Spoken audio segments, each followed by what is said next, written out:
Ensaladang talong, paano ka ba gagawin? Iihawin muna natin.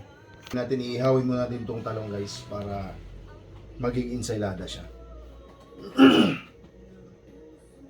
Kailangan ito itong ihaw. Wala kasi tayong uling guys. So pinakamadali natin gawin guys is ganito na lang.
Dabdaban na natin to guys para mabilis. Papuyan natin ang husto para mabilisan. Mayroon ba tayong kimpit dito? Ayun pala. Tragis na yan. Pakahirap tayo niyan. Sobra tayong kimpit. One down. Okay. Two down. Yun. Ito guys oh. Sus. Saglit. Kamatis.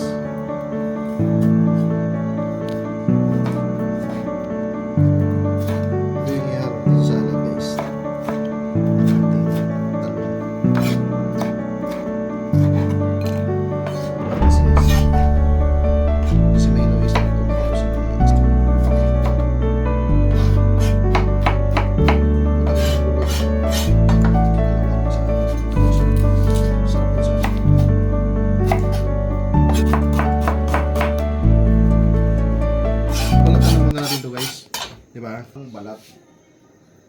Kasi depende na yun sa inyo guys kung ihalo nyo yung balat. Kayo nakakain. Nakakain eh. Kaya ilagay natin ito, tanggalin natin itong balat guys para mapait. Alam ko nakaluto na rin kayo nito pero iba kasi yung ano namin ngayon eh. Kasi yung sa atin kasi guys, iba-iba tayong luto. Ito mas masarap tong sa akin. Amin to luto eh. Yan. Pwede nyo nang, yung mga katulad ng mga maliit-liit guys, huwag nyo nang ubusin. Dagdag lasa din kasi yan eh. Sa balat, di ba? So huwag natin ubusin yan. Tirahan natin ng konti. Para may makain din tayong balat ng talong. Huwag ubusin. Meron ba yung paksiyo ba?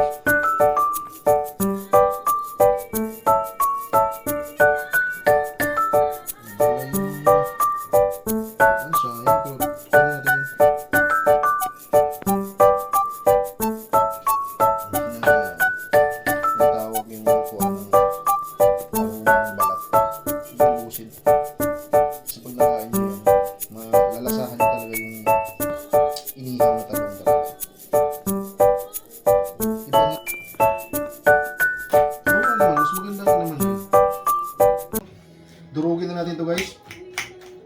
Ayan, ganun lang kasimple guys. Ayan.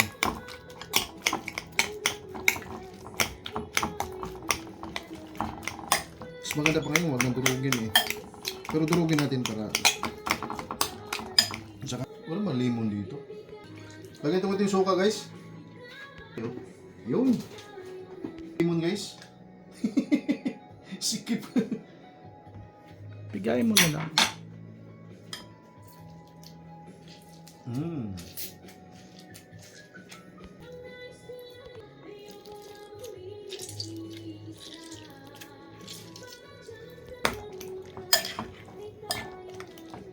Grabe, sarap kung ganito.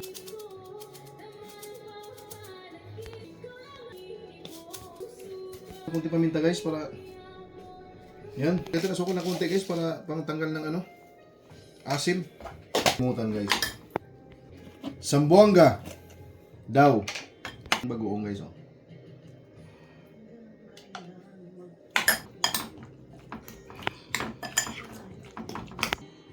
Para masarap.